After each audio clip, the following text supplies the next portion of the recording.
বিজ্ঞাপন বিরতির পর ফিরে এলাম। পথ চলতে চলতে অনেকখানি পৌঁছে গেছি আমরা আনন্দধারার আসলে শেষ প্রান্তের দিকে। হাতে রয়েছে বন্ধুর চিঠি, খুব ছোট্ট করে আপনি লিখে পাঠিয়েছেন।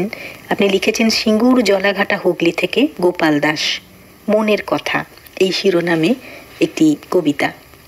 ওরা মন ভাঙে যখন তখন এমনি অনায়াসে, কত অভিনয়, নাটক, যাত্রাপালা, জীবনের রঙ্গমঞ্চে, আসল নকল, সত্য মিথ্যা, গোলক ধাঁধা, মরিচিকা, মনের কাটাকুটি খেলা, বেলা অবেলা, অবহেলা, প্রয়োজনে দরদি প্রেম, ভালোবাসা, উদারতা প্রবল, প্রয়োজন ফুরালে টিন ভাঙা, পুরনো খবরের কাগজ কেজি দরে বিক্রি করা, আবর্জনা ডাস্টবিনে খেলা।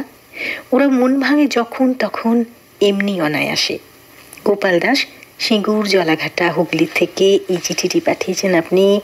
খুব সুন্দর চিঠি, শব্দচয়ন এবং আপনার যে ভাব, আপনি যে আইরনি ফুটিয়ে তুলতে চেয়েছেন চিঠির মধ্যেই, সেটা খুব স্পষ্ট এবং ভারী সুন্দর লেখার হাতখানি আপনার।